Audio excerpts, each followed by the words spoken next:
Hey Counsellors, it is Tuesday, 7 p.m. and we have got the lovely Morag Heirs joining us tonight.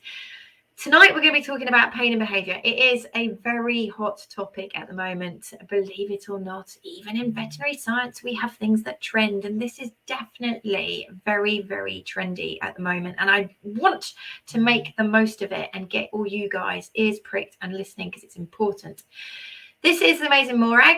I'm going to introduce her in a minute, but first of all, I'd like to say thank you to our sponsor tonight. So many of you know that my hashtag is more rugs, less drugs. And if you can't have rugs, then think about this product. I was approached by this company many, many years ago about one of their product range. And at that point, really didn't feel it offered proper grip. And I said, no. And then they came back about 4 years later and they sent me a roll. I'm not joking, a roll of this lino to kind of say, what do you think of this?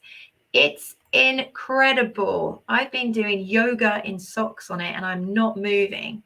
So the product's called Paw Safe. I really, really do endorse it. If you are looking at putting a new flooring into your house, then please do go and look at this product range. Cam's very strict about what we connect to. We're very in fear of bringing ourselves into disrepute. So it's very rare that we actually endorse something, but this is good. So Floors for Paws, Pet Safe, and Paw Safe, please go and have a check out. Now, back to the topic in hand. Morag, please introduce yourselves. Hi, good evening, folks, or morning if you're on somewhere that's not the UK. My name's Morag Heirs. I'm a clinical animal behaviourist, full member of the APBC, and a bunch of other good people.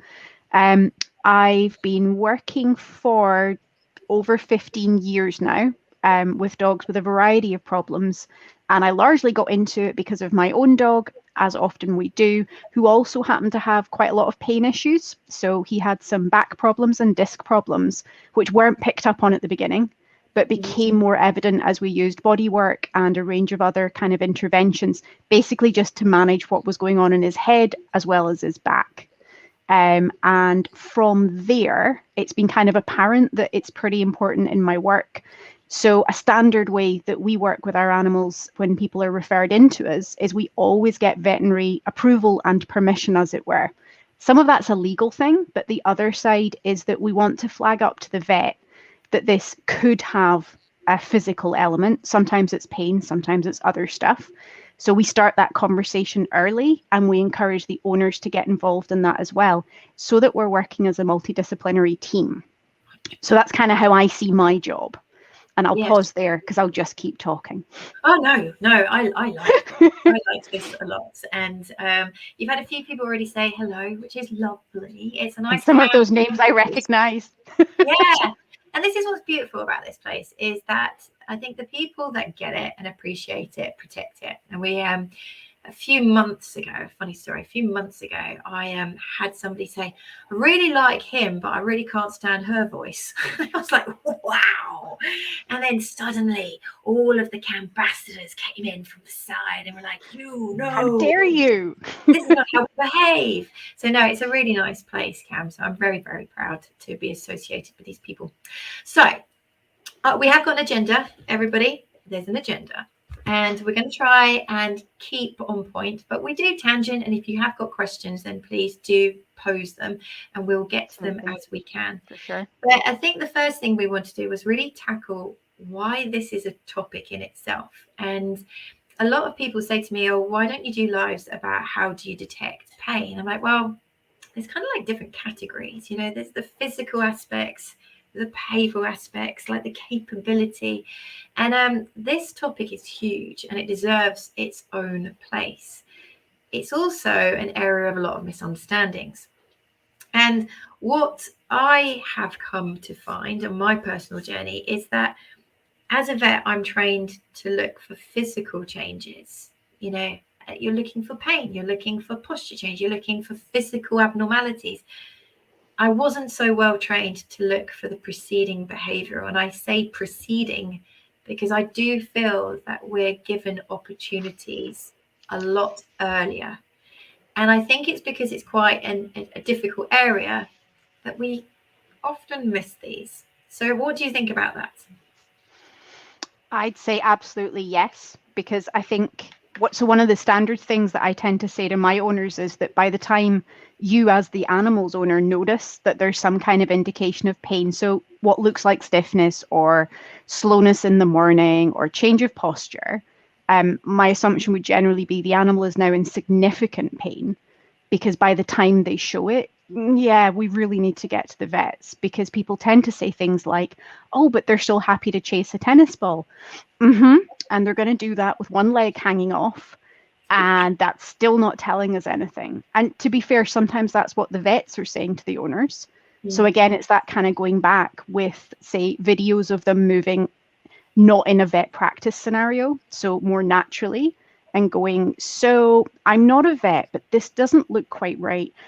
And this dog has started doing this in their behavior. So sudden, unexpected changes of any kind of behavior are for us a big warning sign.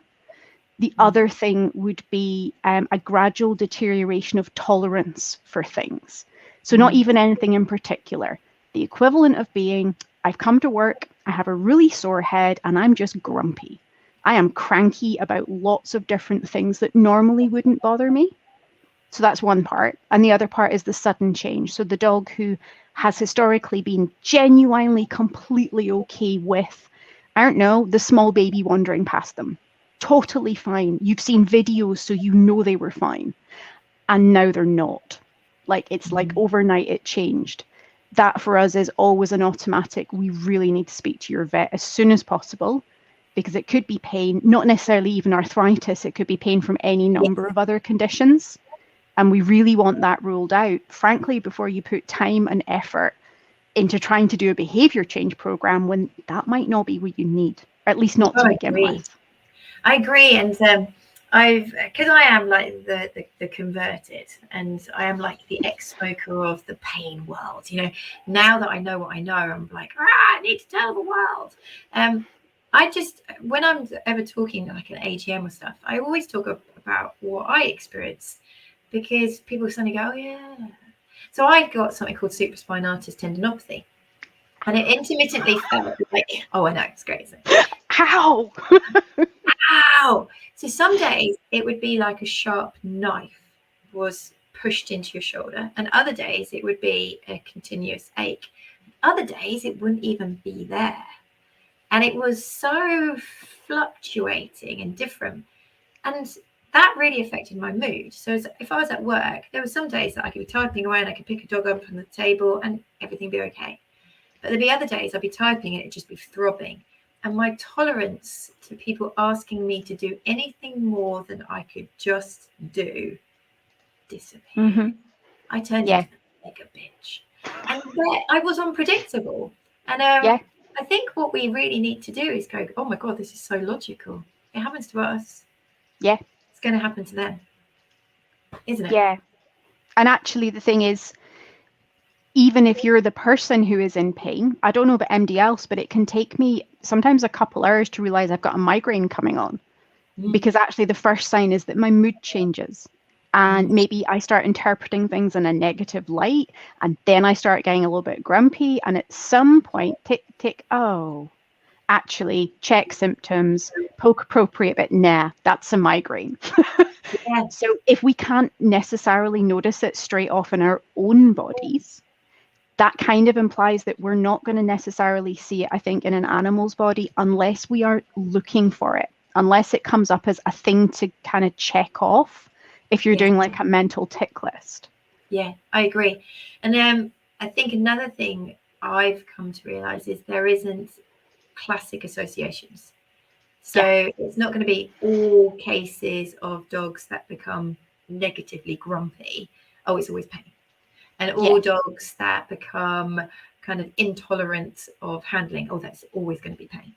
It's not that predictable. And that's what makes it really hard. You know, some people who see it as a challenge will be like, oh, that makes it exciting. You know, other people are like, that makes it really difficult. I feel that I can't help in the time frame I'm given. So I think that's one of the things I want people to take away is exactly what you said. It can be sudden change. but it can actually be slow change. So the key word is change, unless, and this will make people cry, unless they have pain from a young age. So yeah, that's one of the things I was thinking about, because again, we've certainly had puppies where we had a concern over their movement, but puppies are kind of uncoordinated, right? They move weirdly. So trying to see what's normal versus not. And for us, that's where videoing a lot of our sessions helps. So if we're working in a secure field and actually you're like, that looks interesting as you run down the fence line, let me get my phone out and film that, because we're likely to be able to then provide the vets with a set of observations which is really different from what you can get in regular practice. And that's not a criticism, it's just we see them in different ways. It's facts. It's just, yeah, so sharing that information, because absolutely the puppy may seem fine on physical exam, and actually you're like, oh, they're just a bit jumpy, they're a bit giddy or something, or no, they're fine, everything moves. And then you watch them moving and you go, oh, and that's a puppy that keeps really biting its owners hard when they pick it up. I wonder if that's not just I'm uncomfortable being handled, which is a thing in its own right. There's a reason why you don't like it. It's not just it feels uncomfortable, it really pisses you off because it's sore. Yeah, absolutely. And I can remember when that first obvious light bulb, and a lot of stuff that I now talk to others about, I'm like, yeah, I had that obvious light bulb. I was at the Association of Veterinary Anaesthetists, and the amazing people like Louise Clark, Gwen Covey-Crump, Sarah Heath and Sam Lindley, who I'm seeing this weekend, they were up on stage. And when the person said, change is what we should be looking for, unless they're born with pain. And you're like, well, yeah, we do have deformities. We do have developmental disease from a young age. We do have neuropathic conditions. So what I think we really need to do is kind of, as you say, get this multidisciplinary team working. That's why me and you are talking tonight, because we both bring different skills together, and vets are normally locked in a small room with a slippery floor, with a table in the middle, with a computer screen, with a receptionist with a long list of jobs, with a nurse trying to get you to go out back and start operating. The owners turn in with a handbag, a child, a phone, a dog, maybe 2 dogs. It's just not the zone where you can get a huge amount of information out. So I think what we will definitely do by the end of today is hopefully give people lots of tools.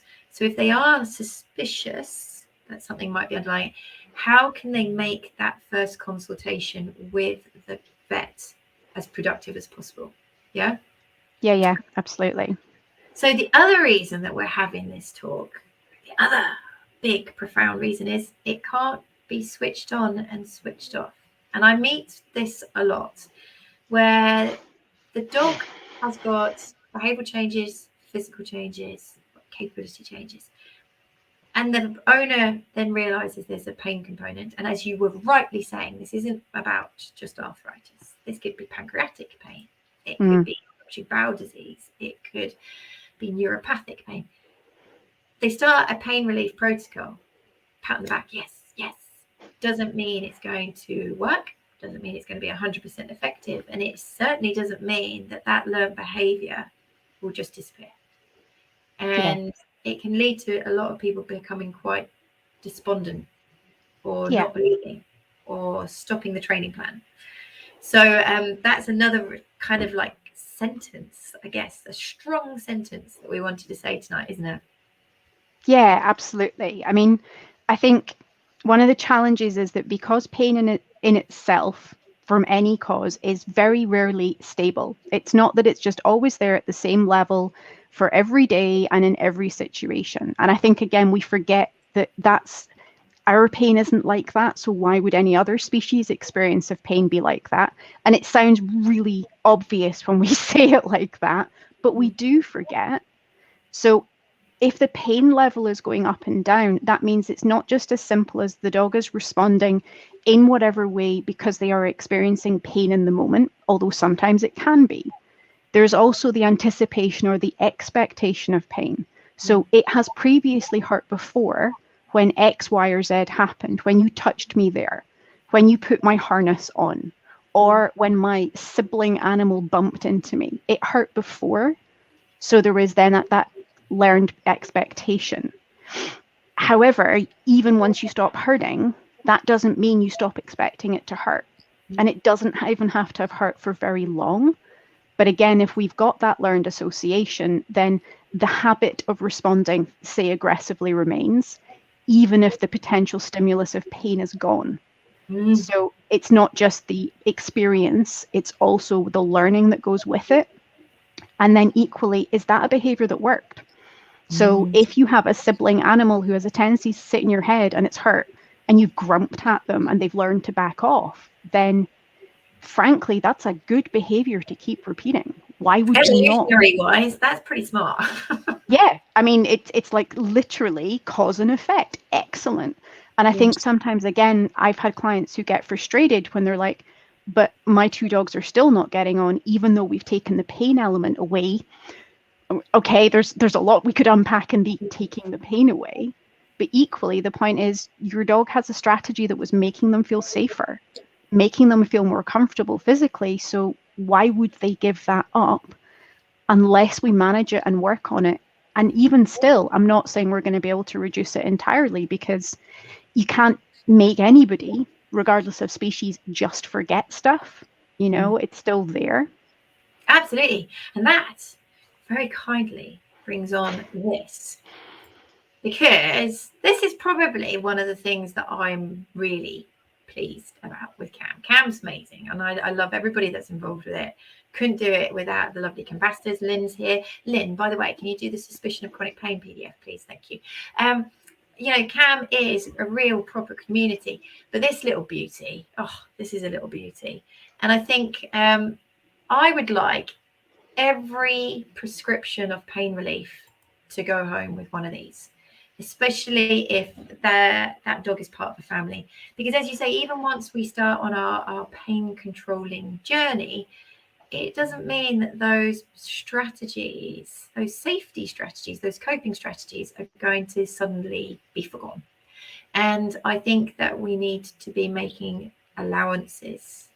And it breaks my heart. It breaks my heart when you think about these dogs that have been our constant companions to 8, 9, 10 years old, and then suddenly they get categorized as unpredictable. You're like, no, they're telling us that I am having, or I have had, and therefore I'm just different because of what I've been through.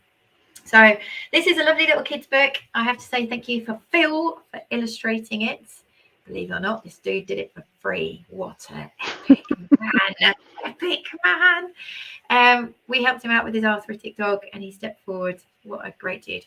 So this book is available from the Cam shop. You can buy it in bulk. So if you are a rehab centre, a veterinary practice, a behaviourist, and you think, yes, this is something that I'd really like to introduce into my service, we do sell it in bulk, or you can buy it individually, and I'll put the link below. Right, let's crack on. So I've got next on my agenda confession of a vet. So I've done this before, and it's actually made some people cry, but I think it's really effective for helping people to understand that even people like me that really, really care get it wrong. When I qualified, there was no information about pain and behaviour. I can say hand on heart, it wasn't a topic that was discussed.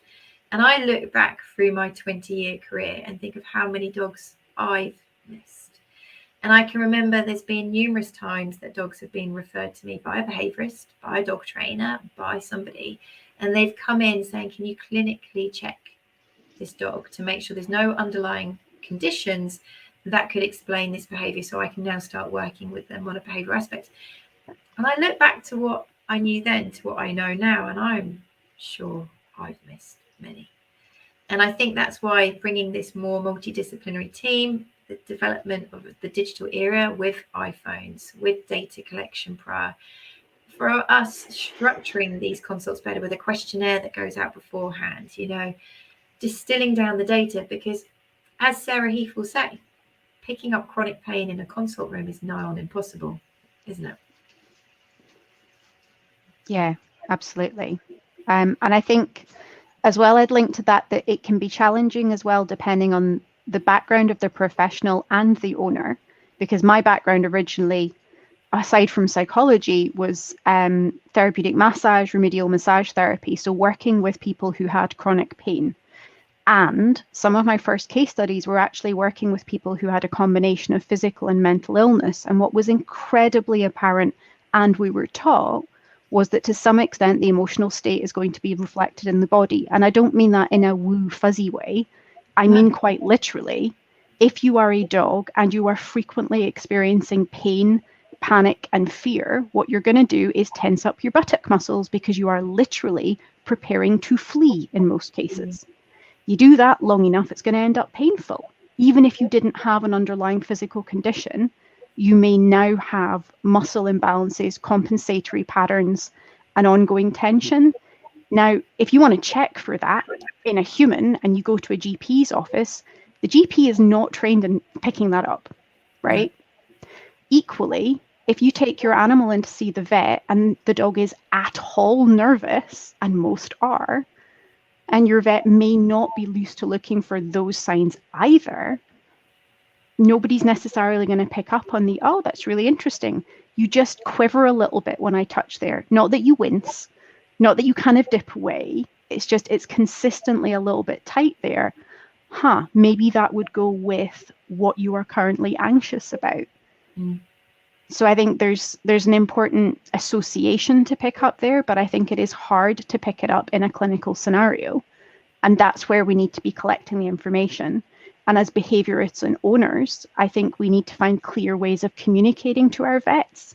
And if they're busy or they don't have a chance, then we keep being persistent in a friendly and approachable way, because we need everybody contributing to that. Yeah, no, absolutely. Lynn is amazing. Just if anybody wants a tool, because we try and make these lives, everything we can, I try to make sure that we have useful things to take away from it. This is a PDF that you can print off and you can fill it in, and it brings observations to the vet, or it might be the vet bringing it to the owner, or it might be the groomer bringing it to the owner, and then the owner can take it to the vet. So this is available, guys. You can just download it from the website, and it's not perfect. Nothing's perfect, but it gets people starting to think in a similar pattern so that they can share information succinctly. Thanks, and getting things written down and videoed together, because actually verbal conversations, you can misinterpret them. You might forget to say important stuff. All those kinds of things, actually getting it all in one place. And then we make sure we're that dreadful phrase, singing from the same hymn sheet. But it's kind of helpful because we're looking at the same piece of paper genuinely helps, I think. Yeah, definitely. And I think we have to be also cognizant of how busy we've become. Like, seriously, come on. I just sit there thinking, how are we all so busy all the time? Everything's so rushed. So instead of just trying to change the busyness, let's try and change the way we are to fit in with the busyness. And having succinct amounts of data to present in these time frames is a strategy, isn't it? So what we're going to do is we're going to do a case from Morag, then we're going to do a pretty succinct in-your-face case from me, and then we're going to bounce back to you, and then we're going to do another pretty succinct case from me. So let's go. Tell us about a classic case that you've had of pain behaviour to get people thinking, oh, crikey. Okay, so I suppose one of my more recent ones was with a Labrador. So reasonably chunky dog, not overweight as such, but definitely show lines Labrador, so literally built bigger and heavier. He'd had some uncomfortable experiences with dogs when he was little as a puppy, i.e. he got jumped and beaten up by neighbouring dogs when they walked out the front of the house. Didn't happen very often, hadn't happened for several years, but keep that in the back of your mind. They were referred to me because he'd started flatly refusing to walk out the front of the house. He would go out the back of the house, he would go on the walk around there, but he would not go out the front door, and they had been trying really hard. So they'd been kind of telling him off for not going, dragging him on his leash, trying to bribe him with food, trying to bribe him with his tennis ball, which he was very excited about. He's about 8 years old. And we're like, okay, few things it could be. had a look at what they said on their medical history, did the vet referral as usual, and actually he's reasonably recently been diagnosed with some osteoarthritis. That's all it said in the paperwork. Mm. Went back and talked to the owners, and actually both elbows and probably both hips. Okay, that's not like just a little bit. And he was on some pain relief, but my concern was for the dog who was showing a sudden dramatic change in behavior, which, yes, there's some potential causes in his history, but I'm like, well, is it anxiety about being jumped because actually one of the dogs that attacked you still lives near you, but it's suddenly been exacerbated because you are actually in quite severe pain? And comes down to it, actually the owner's like, yeah, he's a bit slower getting up in the morning, but yada yada yada. He's only 8 years old though.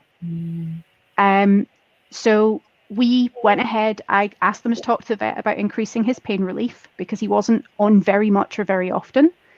The vet kind of went, oh, I didn't think that the behavior thing could be linked. We had a chat about it. So significantly increased pain relief, stopped trying to get him to go out the front door and gave him more choices. And he's actually really comfortable getting up out of bed. He's happier to go on walks. He'll go places that he was refusing to go before. And he's now willing to go halfway down his street, which I think is an absolute miracle, frankly, given how incredibly anxious and shut down this dog was. Now, he still needs to make more progress, and we still need to work on him with it. But in a weird way, as a behaviorist, it was nice for once to go, actually, this is genuinely more about the physical stuff. Yes, the symptom was the absolute refusal to go out the front door, but that was indicative of an underlying physical pain condition, which unsurprisingly, when you're in pain, you're going to feel more anxious and worried about life. Yes. So reduced the pain, we've got less anxiety to then process, which makes my job easier, frankly. So was their pain strategy, their pain relief strategy complex? Because there's a massive fear about polypharmacy. There's a massive fear about pharmacy. I've got a dear friend that follows Cam to the letter, and even with her dog recently, she chose to reduce the pain relief as quickly as possible to quite infrequent dosing, and had that mental bias of, oh, I just don't want to do harm. I don't Fewer want to do drugs, the better. Get them off the yeah.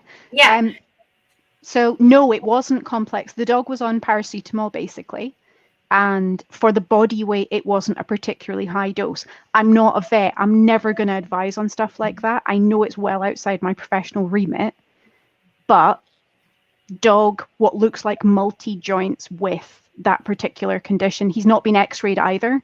So it was a very kind of theoretical, it's probably degeneration, yada, yada. And I'm like, well, whether you want to x-ray him or not, we could at least try a pain relief trial, adding something else in. So it was a relatively simple pain protocol. I mean, it was just 2 medications, one given 3 times a day, one given once a day.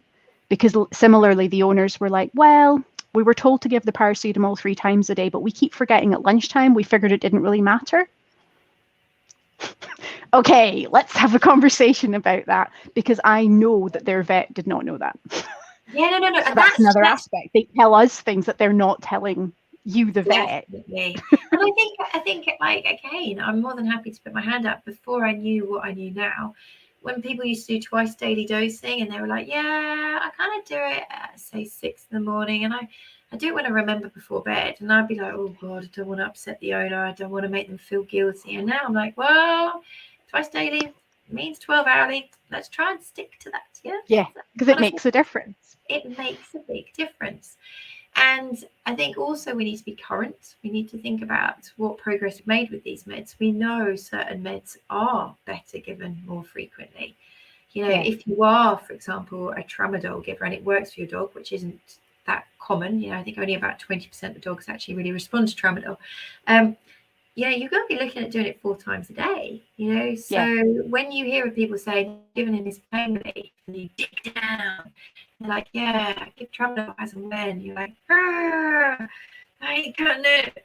So, big take home, guys, just because you're on a pain relief doesn't mean it's definitely going to work, especially if you haven't got a definitive diagnosis. There could be other things playing alongside. Could be you've got the wrong diagnosis. We've got many Facebook Lives about this. But it's not a light switch. You can't switch it off. And some dogs will be on 3, 4, 5 medications that are being given at different time periods. It's really important that you do follow your vet's advice. And if you're choosing to step away from it, at least notify them so that they have a chance to adjust. So if you are scared of giving a meds, if you think you've seen an adverse event, if your friends had a bad experience, talk to your vet, because it's really difficult if we assume that you're doing something. We might just keep adding when actually all we needed to do was adjust.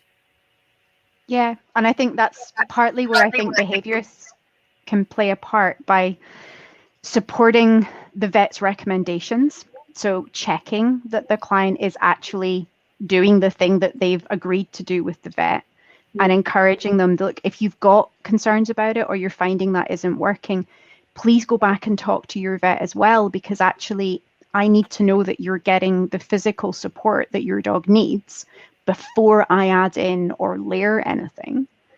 Because similarly, I've had situations where clients decide to withdraw pain relief from their dogs, not necessarily in consultation with their vets. And you're like, I'd really rather you talk to your vet, because also I have a responsibility to keep them up to date with what I'm doing.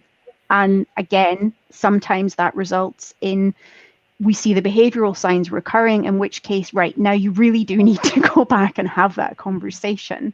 But it's keeping that as an ongoing discussion rather than it being, you've had the prescription and that's it. It's that going back and reviewing it from a behavioral as well as a physical point of view. The giving it at different times. I remember at one point having 7 different alarms on my phone to make sure that my border collie, who had a variety of joint issues and then also bone cancer in one of her paws, but we ended up with the perfect pain relief protocol. It was complicated, was a pain in the neck. She was on many different drugs, but do you know what? She was more than delighted. She was happy. She was back to her normal self. And it was worth every single broken sleep night to make sure she got the meds at the right time. And that also really brought home to me the importance of having that personalized medication routine, because it takes a bit of adjustment, right? But that's where you need that back and forth. You need to report back to your vet on the symptoms and severity and all the rest of it. Yeah, definitely. And, you know, as I say, try and make your vet's life easier. So we've got a number of tools. The lovely Lynn will step in again and she'll put the chronic pain indicator chart.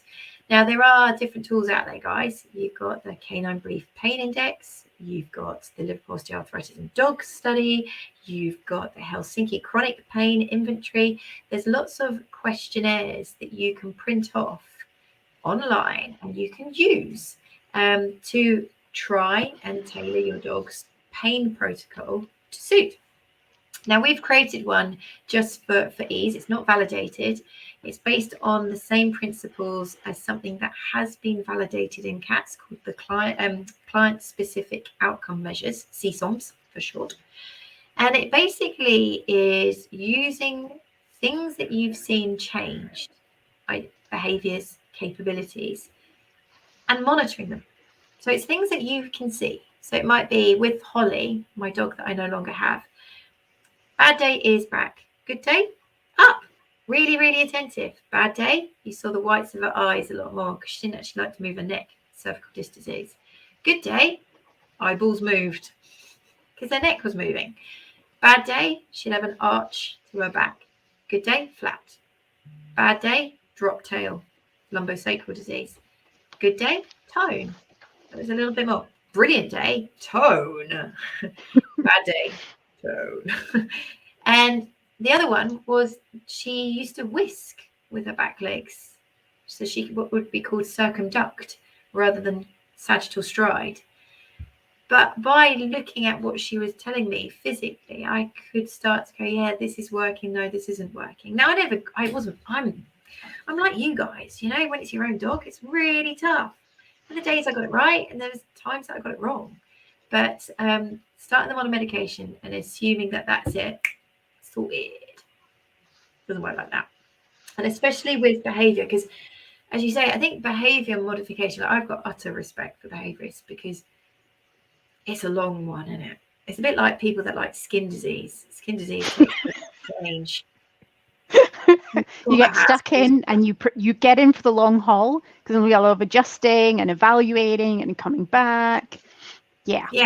And trying to keep owners engaged, enthused, motivated, ready to trial new angles of attack can be really hard, can't it? Now, if you've got an owner that's also choosing to step off their pain relief protocol and you've got that obstacle too, it must be really tough.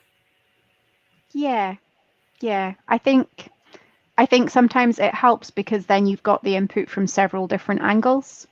And I know, so one of the things we were talking about before we came on live was working with other kind of para and veterinary professionals. So what I will often try and do is get a couple of our amazing local vet physios involved in the process. And we actually, between me, the physio, and my local vet practices, we actually refer between each other quite a lot now, just because we all do different things. We bring different skills into the mix.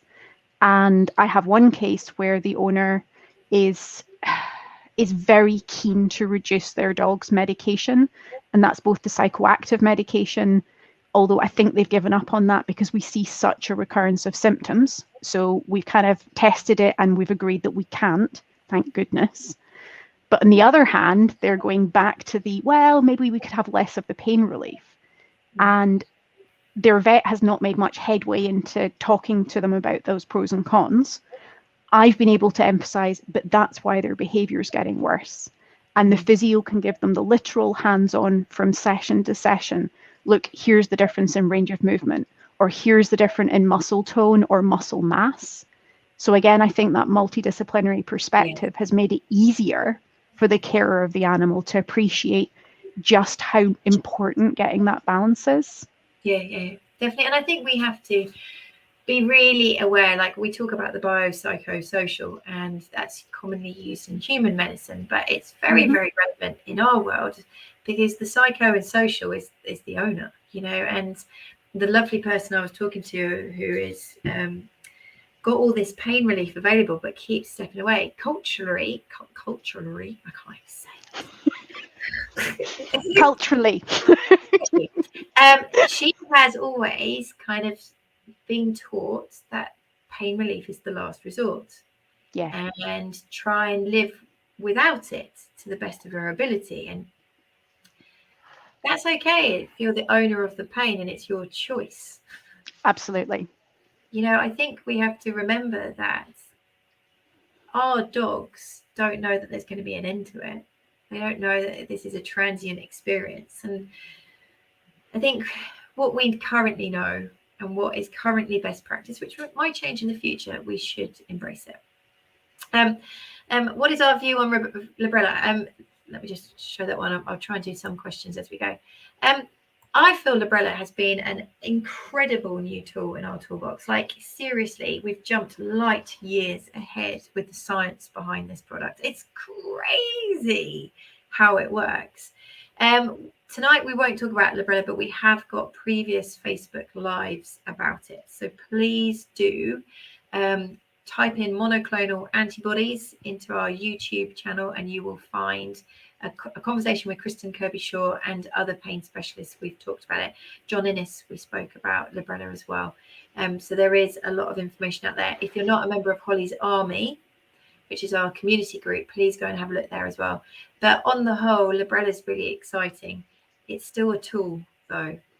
And one thing that I heard recently, which I thought was very fascinating, was that over the last decade, we've tried to step away from unimodal therapy, where we think one medication is going to do everything for us. And we've really started to embrace the weight manage, the multimodal, using different interventions, lifestyle changes, massage, laser, whatever. And the arrival of Librela, people are beginning to go back to a little bit unimodal. And that's a disappointment, really, isn't it? Yeah. You know, we know that pain is best managed in a multimodal manner, and bringing them back to health emotionally, mentally, and physically isn't going to be done with a drug. That's going to take lots of work. We wish it would be so much easier if it was, but it's not going to happen like that. No, exactly.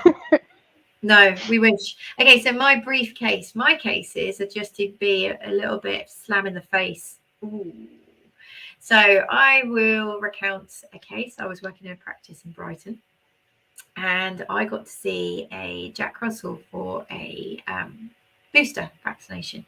Jack Russell was around about 12 years old, and I was having a chat with the owner. So it's a retrospective chat, and they called him Mr. Grumpy. That's what his name on the notes was. And I was like, oh, Mr. Grumpy, that's a bit of a shame. Why do you call him Mr. Grumpy? And she went, well, actually, it's a name that's stuck, but it's something that we're not proud of. And he had been called something else. I think it was like Dave or Bob, one of those names. And his name got changed in his middle age because he started becoming grumpy and unpredictable and difficult to handle. And he started being segregated. And she was really honest and close to her. We used to lock him in the utility area because we didn't know what it was going to be like when we had guests, and couldn't really trust him being in the living room in case somebody picked him up because he's quite cute. He might bite. And then we realized that he had cervical disc disease, which is where one of the intervertebral discs was actually pressing on his spine. And it wasn't until one day that he collapsed and was basically paraplegic. And he got rushed to see, a referral centre. They did an MRI and they did surgery. All those years that he was Mr. Grumpy, he was in pain. And I think that's just a very simple but potent message, really, isn't it? Absolutely, yeah. There's a case that similar, although with slightly less grumpiness. It was a little dog who I think has been through 4 different countries now. He's with an RSPCA branch I work with. So we have his passport, so we can literally see how well traveled he is. He originated in an Eastern European country, and we're pretty sure that he was in a road traffic accident because based on the x-rays of one of his front legs, which is now healed at a really weird angle. So he came in, he was being seen by the staff. He'd had a very basic health check, nothing more than that. And they'd said, some issues with him getting really reactive, lungy, barky, snappy at strangers, and particular various little things. And he was really stubborn on walks. He would just stop dead and refuse. He was really bloody minded. And I kind of went, oh, that's interesting. Didn't know about the physical stuff. Went to meet the dog and went, he doesn't walk right. Okay.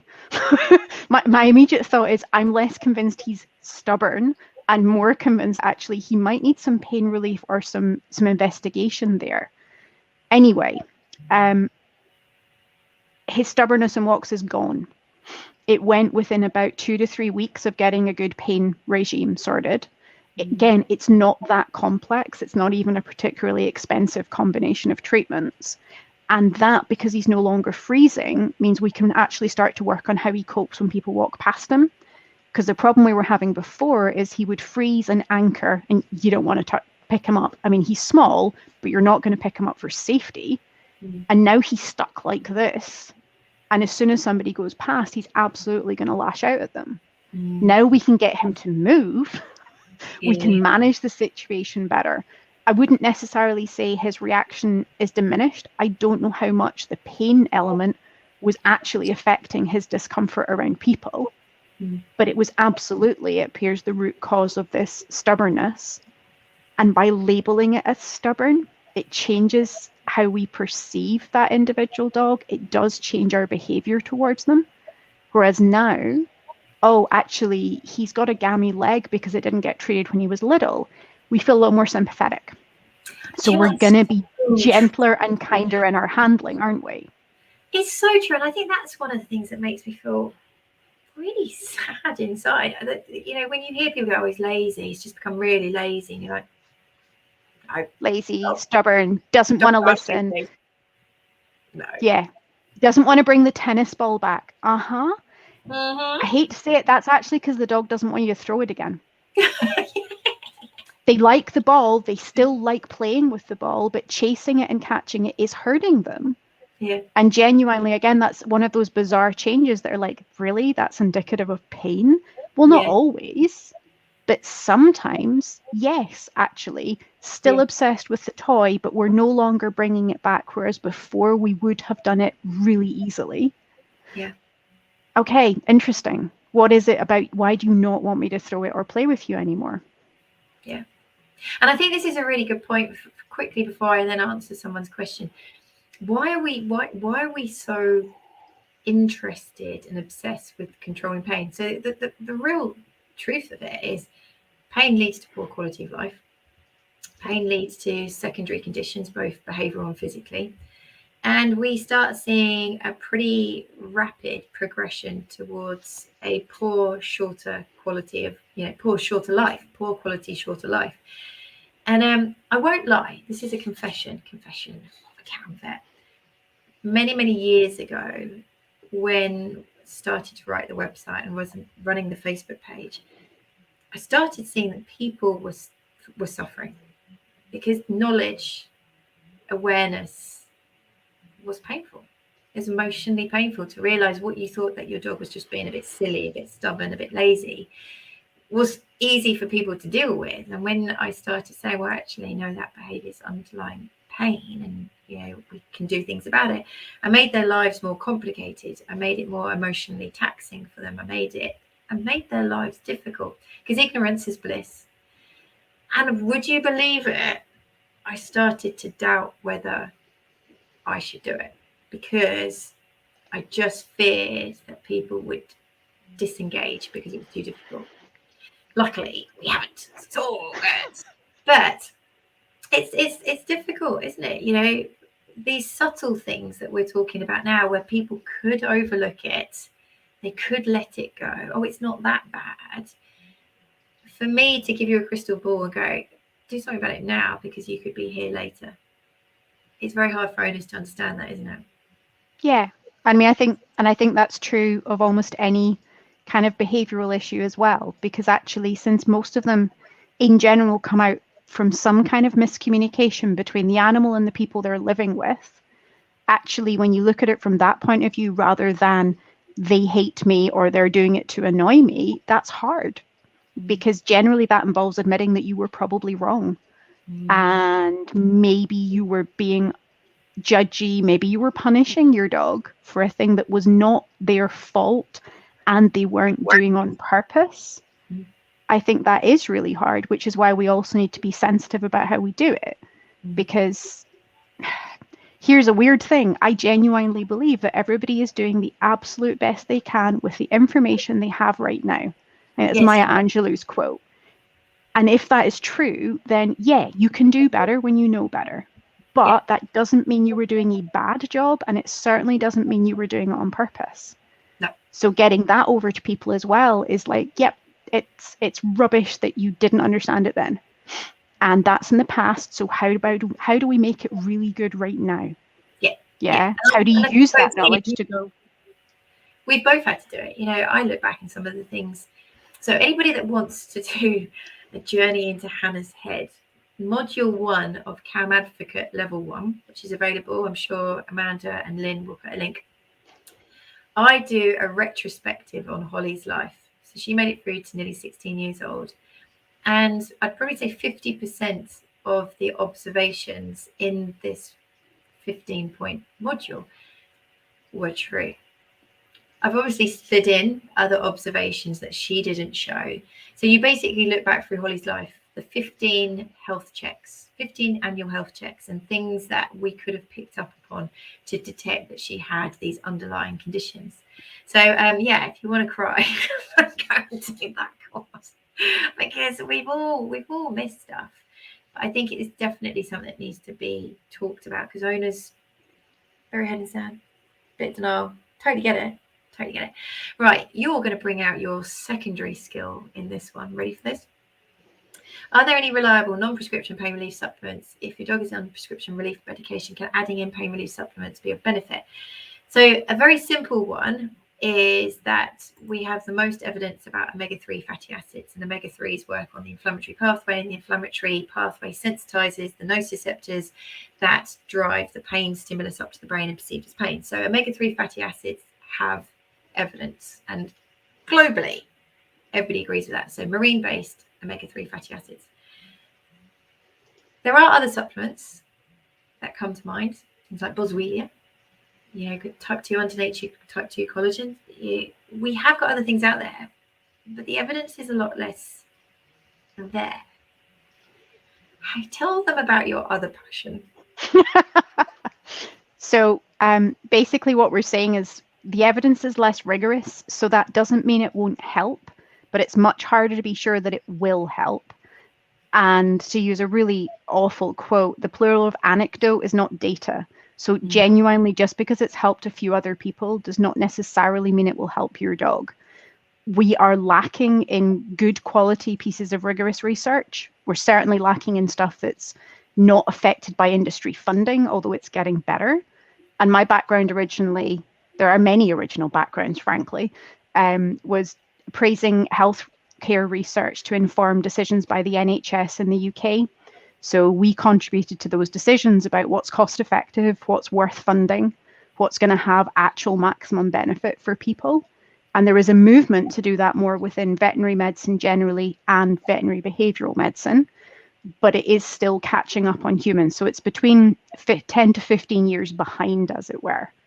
But one of my other passions is teaching people how to find research papers and then appraise them, because things like the whole CBD oil thing, and actually there's some reasonably good evidence that it's helpful in epilepsy, and there's some bits and pieces around anxiety and stuff like that, both in humans and in dogs. But it's not enough to find the research paper, even if you can find it. You need to learn how to read it and figure out if it's useful.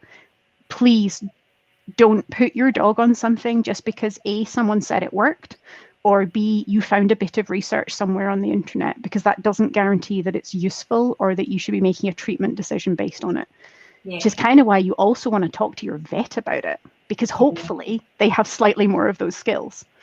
Yeah, and it's developing, so I'm lucky enough to have just done a course with the University of Nottingham, which I'd strongly recommend to people, and it was about evidence-based. And I think it's the hardest thing to convey to owners and people that are interested, that it's not that you're policing it and being negative. It's just being honest that when a paper's only got 16 dogs in it and it wasn't controlled and it wasn't blinded, so the person who was assessing the animal with their manual skills and their own eyes, who knew that it was on a pain relief or a supplement, there's so much bias in that. So that study in itself is flawed, but the abstract of that study might say 80% of dogs improved. Well, and that sounds amazing. It sounds amazing, doesn't it? And you're like, okay, so what? 12 of the 16 dogs improved, but did they? How much did they improve? Was it a statistically significant benefit? Who assessed them? All that kind of stuff. And again, if you find people who are really passionate about one specific supplements, they haven't always read it in that depth. So just approach it with a critical eye. Ask questions. Read the full thing. Yeah, and we're going to get you back. I think we're going to do an experiment. We're going to do 2 or 3 consecutive lives and get you to impart some of your knowledge and see how many people come on the education journey. Because I'll obviously be there, because I get it now. I get how important it is.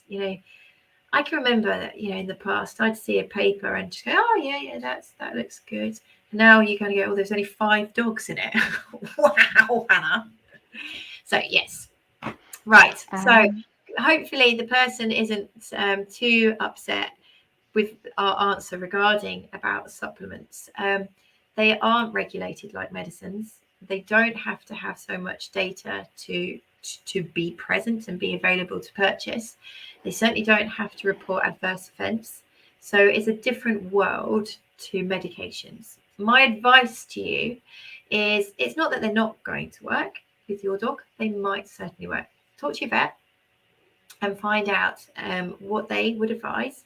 brands, that they would advise. Make sure there's no contraindications to the medications that you're currently on. There might be overlap.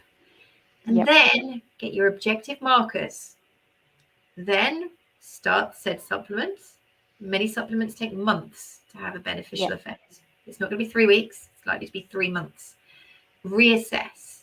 And you're going to be looking for fewer acute flares, a general and continuous improvement, because arthritis does this. It's very annoying.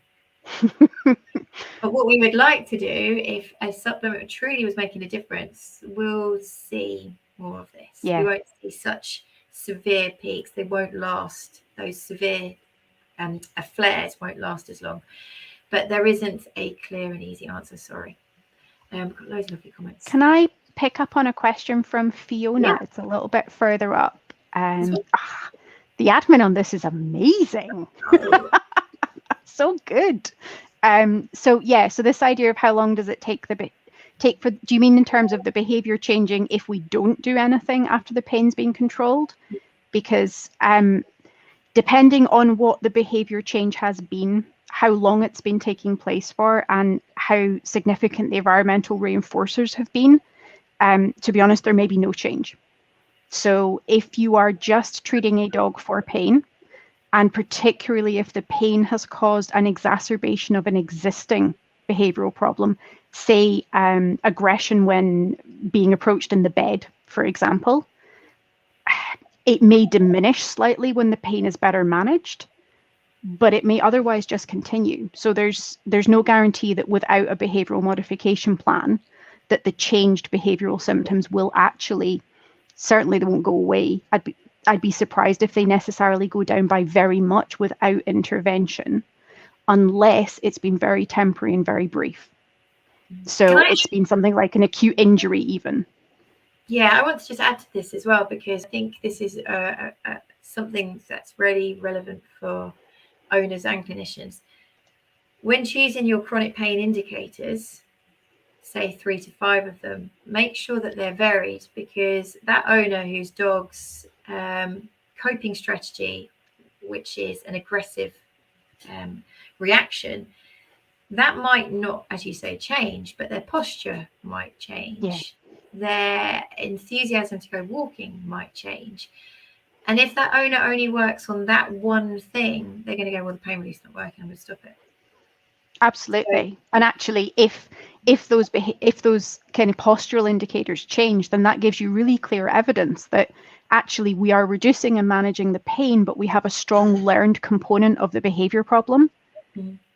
And that kind of gives you a lot of hints about, okay, then we know what we need to work on. Mm-hmm. And again, you can do all that behavior modification yourself, but my experience, and not just because it's my job, is that you will get there faster and with fewer wrong turns if you get some expert help. Yeah. And I think that's largely true of pretty much everything in life. You can mostly figure it out yourself, but there are quicker, easier ways of doing it. So make use of the experts you have available. I agree. Love it.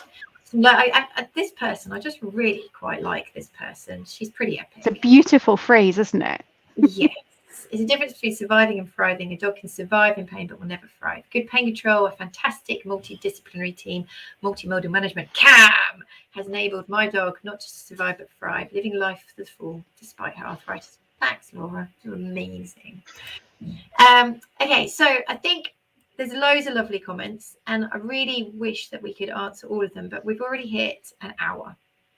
And what we've come to realize is that however stunning the presenters are, people start to wane. And whether it's because their glass gets empty, in the case of like Lynn, she'll be going for the bottle again now, we do have a drop off. So I think what would be lovely is to, instead of trying to bash on, let's do our 10 top tips and get you back, because we've still got stuff on our agenda. And I think something that I would like to tackle with you is not only critically appraising papers. I mean this.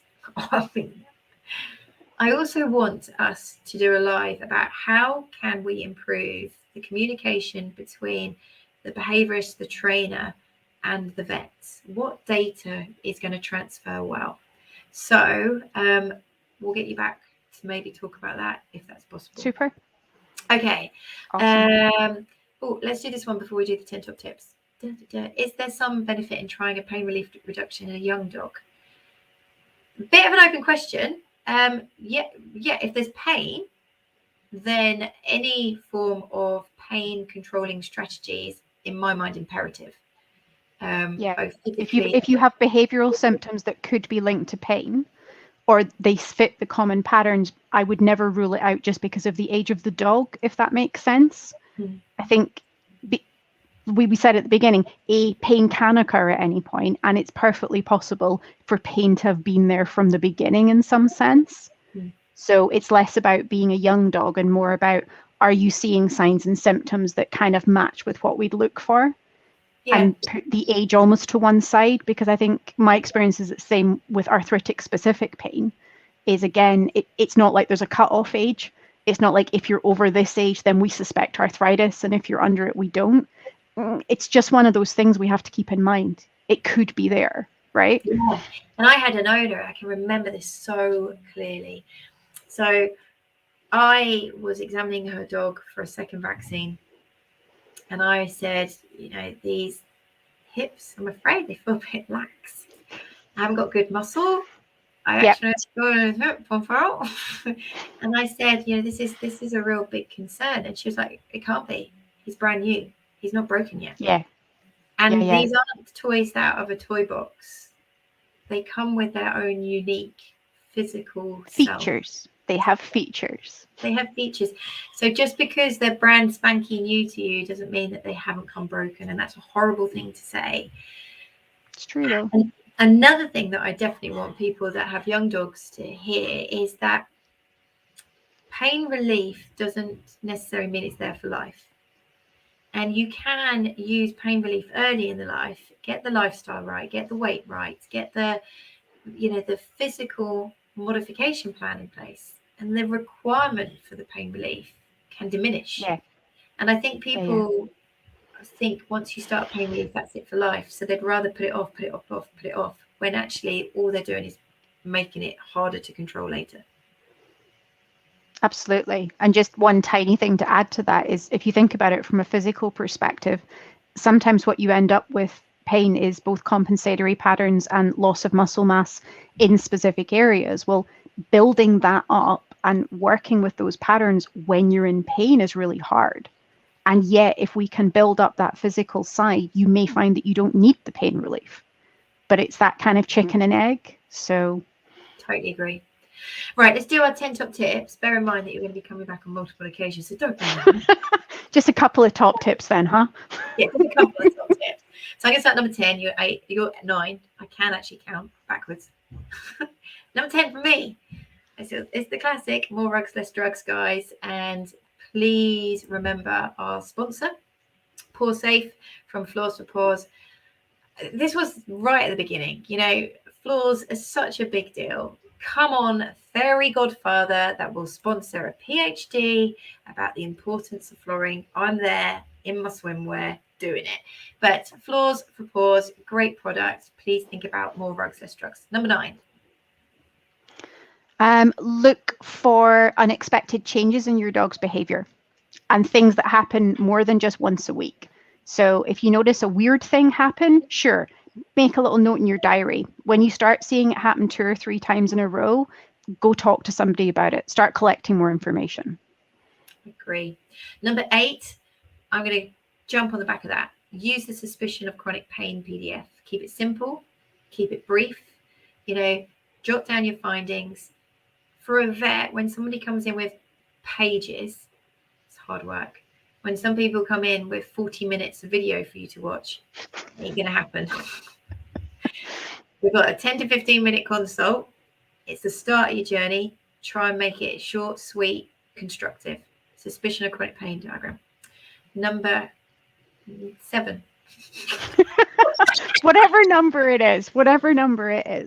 I would say if you're concerned about muscle tension or possible, it looks like the dog is uncomfortable, but not enough that we're going to say it's pain. Talk about physio referral. Talk about a good quality physio assessment, because those guys are amazing for picking up tiny little differences under their fingers. And that can help inform what your behaviourist is doing. Amazing. Love that. Number 6, flooring foot care. I see lots of dogs that are already struggling with discomfort, and then whether that's causing the nails or the nails are adding to it, long nails, furry feet. No, come on, guys. Work with your vet nurse, your groomer, and try and get those nails back into an appropriate. If they're rocking back, it's going to change their posture. Think about those nails hitting the floor, bang, bang, bang, bang. So foot care, personal hygiene of the feet. Number 5. I'm going to stay on that topic and go for environmental adjustments. If you have a dog who is used to sleeping on the sofa or the bed or likes being up high, and they're getting grumpy when you approach them in those positions, or they're grumpy when you try and move them, consider just making it easier. Teach them how to walk up a little mini set of steps. Yeah, they might need help learning how to do that, or you might need to adjust the level, but don't just assume that they're grumpy and you have to stop them going up there forever. Yes, sometimes, but you might actually just be able to make life easier for everyone. Stop having the argument. I love that. Number 4, step forward and help. I see so many people that have the belief that if their dog's struggling, if they help them, they're going to progress the disease. So let's say a dog that's struggling to get to his feet. And they all say to me, well, if I start helping him, he's going to lose more muscle mass and he's going to get worse quicker. And I'm like, don't work like that. Wouldn't do it to your grandma.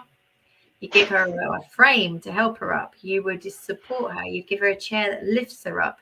There are so many things that we use in our world to make our life more comfortable and to slow the progression of the disease. When you see them trying to pull themselves up, they're putting pressure elsewhere. They're making the situation worse in another part of their body. So help them. Help them. Number 3. Don't always take your dog's behavior at face value. Just because they say they're completely fine and they want to go on a very exciting walk, run around like an idiot and chase a tennis ball, does not necessarily mean that that is the best choice for them, particularly if you notice grumpiness, crankiness, or intolerance happening later. Just because they say they want to do it doesn't mean that you don't sometimes have to step in and be the grown-up and go, actually, no, I'm sorry, you don't get to do all of that today. Again, you're not being mean, you're managing them appropriately, because you can't expect them not to be grumpy at a puppy jumping on their head if they are sore. Like that. And again, we logically do it with children, don't we? Like, come on, rein it in. You've had enough. Might do it to husbands too at the pub. All right, rein it in. Right, number 2 for me, really important one. Talk about it. We need to talk about this. I had a lovely experience this year. I went to London Vet Show last week, and 5 years ago, I walked around with my iPad going, hello, my name's Hannah. I'm trying to start a local cab. And it was just like, oh, God, this is hard work. This year, people were saying, what you're doing is really good. Amazing. It's happening. Change is occurring. Good on you. And I was like, it's because people are talking. Let's talk about it. Please take your knowledge and pass it on to other people. It might be somebody in the park. It might be a family member. It might be another professional. Share the knowledge. Number 1. Learn how to observe your dog and listen to what they're telling you.